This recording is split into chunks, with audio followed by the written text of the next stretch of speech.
Ẹ tún kú dédé àsìkò yìí. Not proud, simple, and that's my target. There should be ways of recycling knowledge without dumping it. Ṣé ẹ lè access Nollywood ìgbà yẹn àti Nollywood àsìkò yìí? Màá fún Nàìjíríà ní nǹkan tí one thing tán wẹ́ pé wọ́n máa forever rántí.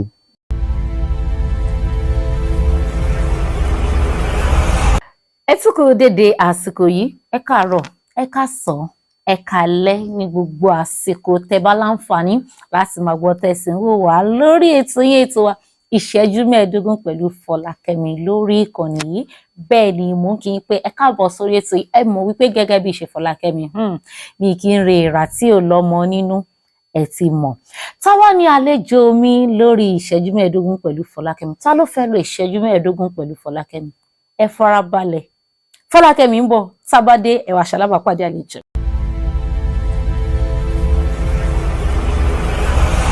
Ẹ káàbọ̀ padà sórí ìṣẹ́jú mẹ́ẹ̀ẹ́dógún pẹ̀lú Fọlákẹ́mi. Bẹ́ẹ̀ ni mo ń sọ fún yín lẹ́ẹ̀kan pé mi ò ń re ìrà tí ò lọ́mọ́nú. Tá lálejò mi lórí ètò lénìí, Emeka Ike. Bẹ́ẹ̀ ni ẹ ti gbọ́ wọn, àwọn náà fẹ́ lo ìṣẹ́jú mẹ́ẹ̀ẹ́dógún pẹ̀lú Fọlákẹ́mi. Àlejò mi, ẹ kú dédé àsìkò yìí. Ẹ ṣé Fọlákẹ́mi, ìṣẹ́gun. Ẹ ti ṣetán láti lo ìṣẹ́jú mẹ́ẹ̀ẹ́dógún pẹ̀lú Fọlákẹ́mi. Ṣebí díẹ̀ làwa yìí. Ẹ ṣeun gan ni. Tá bá ń sọ̀rọ̀, a ti mọ̀ yín ní Emeka Ike lórí móhùnmáwòrán báwa ṣe ń dàgbà máa ń rí yín. Ṣùgbọ́n ta ni Emeka Ike gangan ká mọ̀ yín délédélé? Ọmọ Ọlọ́run. Ọmọ tán bí ní ẹ̀sìn Kristẹni. Ọmọ tán dẹ̀ tọ́ láti bọ̀wọ̀ àgbà. Àwọn ọmọ tó ní ìfẹ́ fún ẹni ara. And very lovely boy. Nice, lowly, not proud, simple, and that's my target. Ẹ báwo dẹ̀ ni background yín kọ́ ṣe lè sọ fún wa nípa background yín? Sọlọ lẹ́kọ̀ọ́ mo ti grow up. Parents mi were church founders ní Assemblies of God Church. So ètò wà ní Sọlọ ní Riakere State yẹn, àwa la fún wọn nílẹ̀. So ó yẹ kẹ́ ti mọ̀rú background tí mo ní. Ẹ jí ẹ lọ gbàdúrà, ẹ lọ ṣe fasting, ẹ lọ ṣe prayer, ẹ lọ choir practice, ẹ lọ sí youth meeting, ẹ lọ sí preparatory class, ẹ lọ sí Bible study, ẹ lọ sí gbogbo ẹ̀. So that's the life I grew up knowing before I went secular into law school. Kí n lọ Yaba Tech náà mo lọ. So from there ojú wa bẹ̀rẹ̀ sí ń là. Báwo lẹ ṣe wá wọ movie industry? Ìgbà tí mo kúrò ní Yaba Tech mo wáṣẹ́ tì. Kò ń ṣe ní godfatherism ti wà ní Nàìjíríà. A wáṣẹ́ tì. So during period tí mo wáṣẹ́ yẹn, mo meet àwọn ọ̀rẹ́ mi kan tó ń ṣeré pẹ̀lú Mega Fortunes. Then kò tí sí home video. Bros, ẹ fine o. Ẹ lè join wa nínú iṣẹ́ yìí náà. Ṣọ máa gbà mí ṣá. Wọ́n try like 2 or 3 times. Wọ́n á gbé mi lọ sí set. Charles Owóyẹmí, Chiko Ejiro. I have to thank you guys for giving me the opportunity. Late Chiko Ejiro, my boss. Wọ́n fún mi ní opportunity. Mo dẹ̀ ṣe nǹkan tí mo ṣe. Mi ò mọ̀ pé ó wà okay. Mo kàn ṣe ni. All the person write me, you must come back for next episode. You must come back. You must come back. You must come back. Kí la ṣe tẹ̀ ń pariwo. Ìbọn ó dà pé nǹkan tó wà lára ti wà lára. Àjẹsára ni ká pè, So kò tí tó bí 2 months. Kò tó bí 1 year or 2 years ni soap opera ó die. Then gbogbo àwọn tó ń ṣe soap wọ́n bẹ̀rẹ̀ sí ń fi movie wọ́n bẹ̀rẹ̀ sí ń ṣe sí movie wọ́n á fi sí CD. So àwa ni ẹni àkọ́kọ́ tán kọ́kọ́ pè. So àwa náà àwọn ẹni first people set of people tó ń pè. So bí tọ́lọ́ ti ṣínà fún wa nìyẹn. Àdẹ nàgẹ̀rẹ̀ àdẹ fipára. So bó ṣe ń grow sí nìyẹn. Wọ́n ṣe ń jù lẹ́yìn náà hàn. Àwọn bí wọ́n dà. Ẹ ṣeun àlejò mi, ẹ kú ohùn. But pẹ̀lú bó ṣe ń lọ lẹ́nu ọjọ́ mẹ́ta yìí, a fi gbogbo ara rí yín mọ́ lórí TV wa bíi tìgbà tó ṣe pé àwa ń dàgbà. Ṣé a lè sọ, is it safe láti sọ wípé you are still part of Nollywood industry? A wà pẹ̀lú Nollywood. Bẹ́ẹ̀ ṣe rí mi lẹ̀ ṣe rí Ọmọ́tọ́lá náà. Bẹ́ẹ̀ ṣe rí mi lẹ̀ ṣe rí Ransim náà náà. Bẹ́ẹ̀ ṣe rí mi lẹ̀ ṣe rí àwọn Genevieve mọ́ náà. Àfi few cinema movies tó ń jáde. Ìka ọ̀ṣẹ̀ka fún wa. Ìgbà tí a ti ń ṣe home video wa, tí n bá ṣe movie láyé yẹn tẹ́ máa ń lọ video club yẹn, 1 week wọ́n ti export over 2 container loads of my CD out of Nigeria. Wow. So I was a strong export product. Sustainability wa ni problem wa. Àwọn èèyàn máa wá láti Ghana, Kenya, Tanzania, everywhere. Wọ́n kàn wá queue. Monday night waiting for Tuesday release. Tuesday, boom, 1 million jackets sold. Now that is a franchise. I pay any opportunity like one governance. I'm a find way to retain business here. I can't close it down. But yeah, the world is growing, it's going digital. So no, there are still archival things that could be. Go to Italy. Most of their houses are ancient buildings. A wall is new lane. I read the most modern setting inside the house. But one prefer preserve our antique things. So there should be ways of recycling knowledge without dumping it. Oh no, we are going to digital. No, consign. Boom. Bí àwọn mi ò ní pè wọ́n lórúkọ. Cable network ṣe wọlé nìyẹn. So at the end of the day, you find out that wọn ò ní interest wa.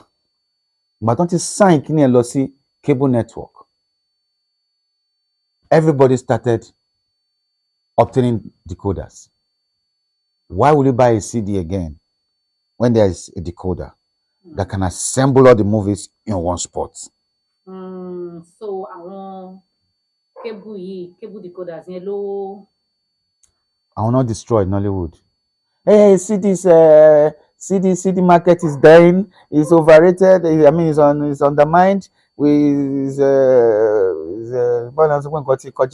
know.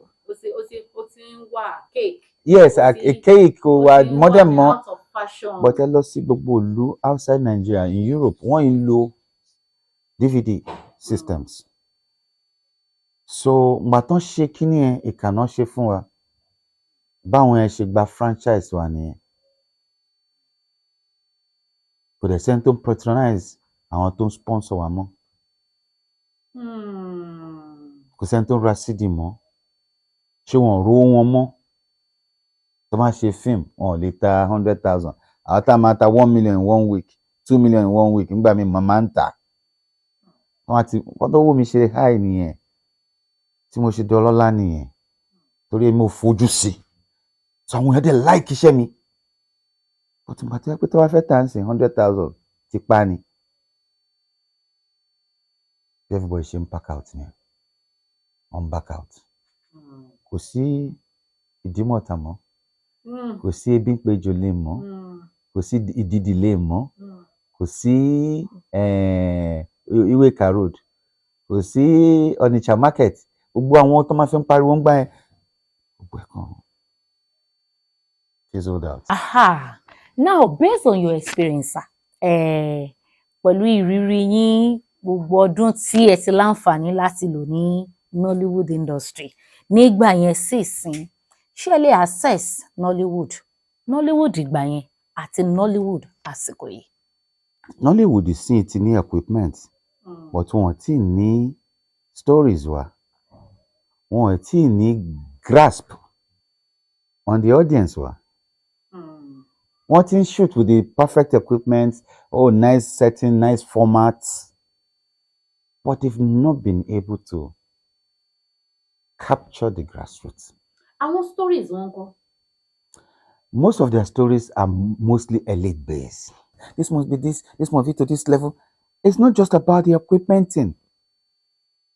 Stories láti jẹ́ indigenous, láti jẹ́ nǹkan tí ọmọdé máa rò pé àwọn àgbàlagbà máa ní bá tí mo wá secondary school kí ni ẹ̀ ṣe mí o, òótọ́ dẹ̀ ni mọ́ mi dẹ̀ ṣe báyìí lóòótọ́ ń gbà yẹn o, ìyá ọkùnrin mi ṣe báyìí ńgbà kan báyẹn. So the interactiveness of our stories was the catch. But ìsìn wọ́n sọ story tó yẹ pé tí ẹ̀yin olówó bá ti lọ sinimá ẹ máa jókòó ẹ máa rẹ́rìn ẹ máa rí good flashy cars, ẹ máa rí ìlú tí ò sí ní ìlú, ẹ máa ṣùtù ìlú tí ò sí ní ìlú.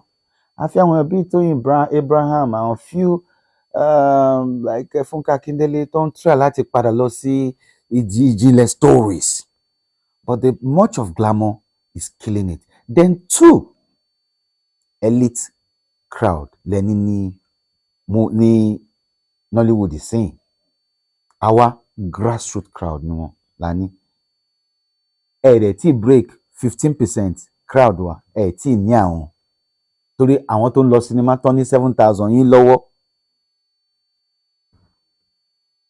cities náà wà.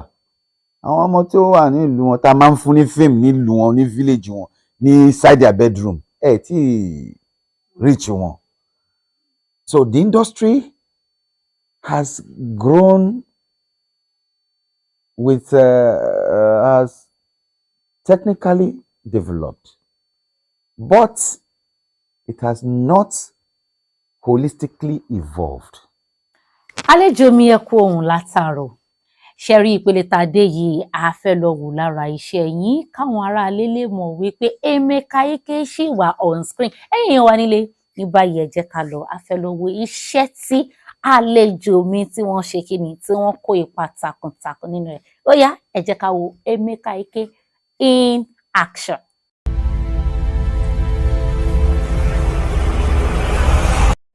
Don't want you blowing up my phone, don't wanna hear from you no more.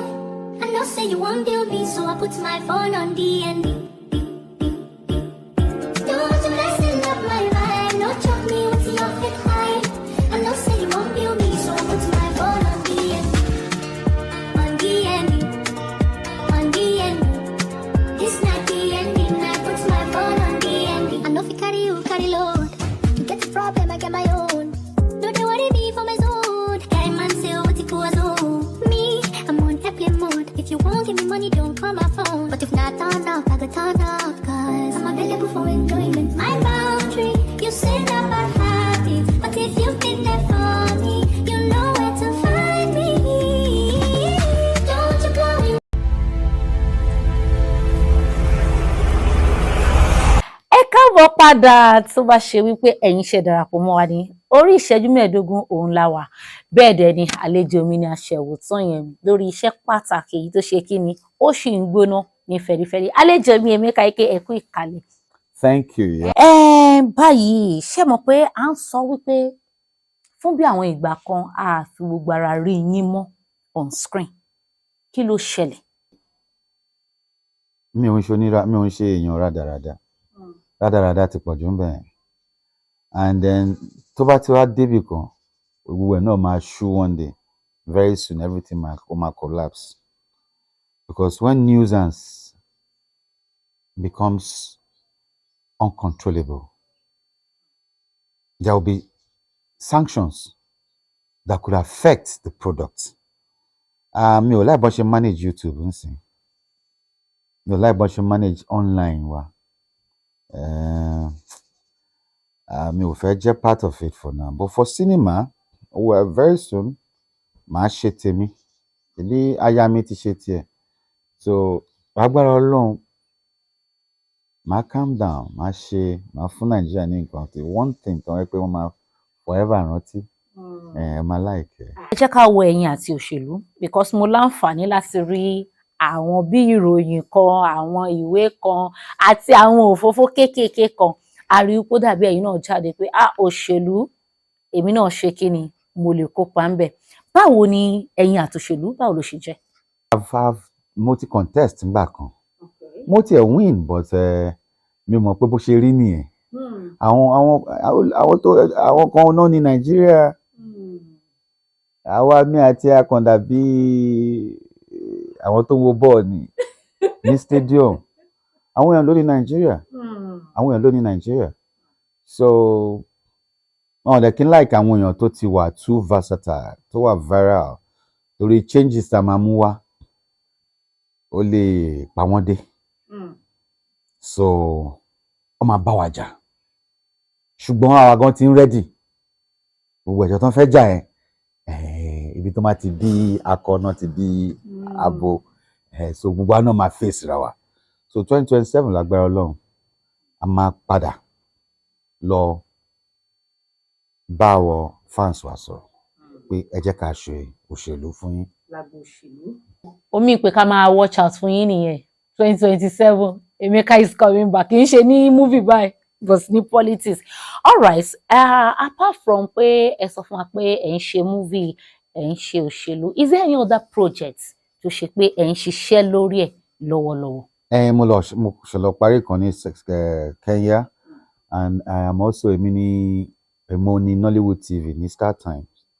Mo tún ní nǹkan tí mi ò fẹ́ sọ̀rọ̀ nípa ẹ̀ torí káàkan táwọn Nigerians wọ́n á bẹ́ sórí ẹ̀ wọ́n ò tẹ̀ nímọ̀ nǹkan tó máa ṣe, wọ́n á kàn dàrú ni. So I own Nollywood TV on Star Times channel 62, and I'm also into business. Mo ń ṣe one or two things for survivors, and ṣe contract, and ṣe one or two investments. I'm bringing things and sell things, and then I also live Germany. I live in Germany, so máa tún ṣàwọn kan one or two things be transactions bá ṣe ń survive ni. Okay, ẹ ṣeun gan ni. Wow, it's good. But now aside wípé yes, ẹ jẹ́ olóṣèlú, ẹ ń ṣe project, ẹ tún sọ̀rọ̀ lórí Nollywood TV tí ó wà lórí Star Times. But aside this, ẹ máa ṣe movie, ẹ máa ṣe contract, ẹ máa ṣe business. Kí ni nǹkan tí ẹ máa ń ṣe gangan láti fi relax or tó dàbí hobby yín tẹ́ máa ń ṣe nígbà tí ọwọ́ yín bá dé? Gbá bọ́ọ̀. Ẹ máa ń gbá bọ́ọ̀. Máa ń gbá bọ́ọ̀ gidi gan. Bàtà kiri agbá bọ́ọ̀ gan. So ó yí. Ẹ̀yin mọ̀ bọ́ọ̀ gbá báyìí. Ẹ máa rí very soon. Okay. Ẹ máa rí bọ́ọ̀ wa. Mo tún máa ń yìnbọn. That's my own vocation. Mi ò kí ń láyè lè máa lọ sí pé mò ń wá àwọn ọ̀rẹ́ ṣe torí ẹyẹ tó ń pariwo báyìí tí mo ti mú balẹ̀. Wọ́n wá nílé àlejò mi sọ wípé àwọn máa ń gbá bọ́ọ̀. Gẹ́gẹ́ bọ́n ṣe sọ wọ́n láwọn máa ń yìnbọn ṣùgbọ́n àfẹ́ wo ti bọ́n yẹn. Ẹ jẹ́ ká wò wọ́n nígbà tí wọ́n bá ń gbá bọ́ọ̀. Wọ́n láwọn àti Messi àwọn jọ ń fa igagbága ni. Ṣóòótọ́ ni, ẹ jẹ́ ká wà àlejò mi.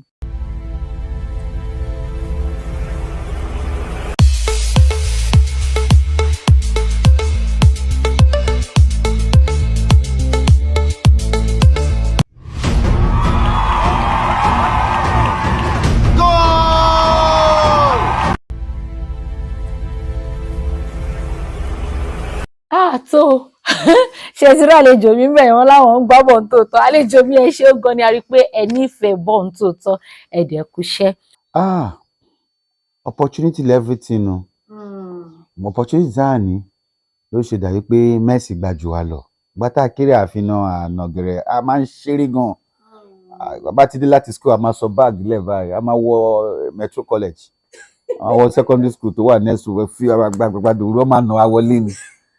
Saturday àti bẹ̀rẹ̀ sí ń gba again. Sunday àwọn tó fẹ́ gba láàárọ̀ Sunday àti fẹ́ jẹ́ wọn. Àwọn bàbá àgbàlá wa jẹ bàbá láìyà ọmọ àṣì ẹ lábàrá lẹ́tẹ̀yìn wá ní. So a gbá ball seriously but a gbá tó professional level torí à mọ nǹkan tó lè tán sí. So as an adult ń sìn àwọn arúgbó bíi tèmi tán ti gba bí mo ṣe gbangba yẹn, àwọn old senators Honourable Nadu tó pè mí sí yẹn, gbogbo alájọ wà ní football pitch. Àbá ń gbá bọ́ọ̀ báyìí ẹ̀rọ bíi Nigerian team. Kó tó wá di pé a máa lọ lórí ètò yìí, a máa tún láǹfààní láti pè yín wá sórí ètò yìí nígbà míì, ṣùgbọ́n kó tó di pé a máa lọ, kí ló máa jẹ́ bí final word yín pàápàá jùlọ fún àwọn tó ṣe wípé wọ́n ṣẹ̀ṣẹ̀ ń bẹ̀rẹ̀ nínú movie industry? Well, màá láti advice àwọn tó ń wọlé sí industry pé kán try láti wà original. rántí ọmọ ẹni tí ìwọ ń ṣe. Story Nigeria ló break the world record. Kò ń ṣe story America, kò ń ṣe Jackie Chan, story China. So we need to research into our indigenous cultural stories. Let's bring out the people we are and show the world the good part of us. Ẹ̀yin tẹ́ dẹ̀ fẹ́ máa act. Ẹ má try láti jẹ́ Emeka Ike o. Ẹ kàn máa copy díẹ̀ lára mi ni. But ẹ jẹ́ ara yín. Ẹ ṣeun gan ni àlejò mi. Yádìrẹ́gùn náà mà. Mo lérò pé tá bá tún pè yín nígbà míì ẹ máa tún jẹ́ wa láti lo ìṣẹ́jú mẹ́ẹ̀ẹ́dógún pẹ̀lú Fọlákẹ́mi. Lágbára Ọlọ́run. Ẹ ṣé gan ni. Mo like program yìí. Ẹ̀yin èèyàn wa oníyan ṣe ọlọ́bẹ̀ ṣe. Ẹ̀yin tẹ́ dẹ̀ fi kalẹ̀ sínú ẹ̀kú àtìgbà tí ètò ti bẹ̀rẹ̀. Mo lérò pé ẹ tún ti gbádùn ètò yìí. Mo máa ń sọ fún yín lórí ètò yìí tẹ́ bá fẹ́ ṣe kóríyá, tẹ́ fẹ́ ṣe encouragement fún ètò ìṣẹ́jú mẹ́ẹ̀ẹ́dógún pẹ̀lú Fọlákẹ́mi. Ẹ̀yin ṣe kí ni? Ẹ like, ẹ share, ẹ tún wá ṣe kí ni? Ẹ subscribe sí channel mi. Títí ìgbà míì tẹ́ tún máa láǹfààní láti pọ̀dọ̀ Fọlákẹ́mi Adéṣọ̀nà Àbínà lórí ètò yìí. See ya.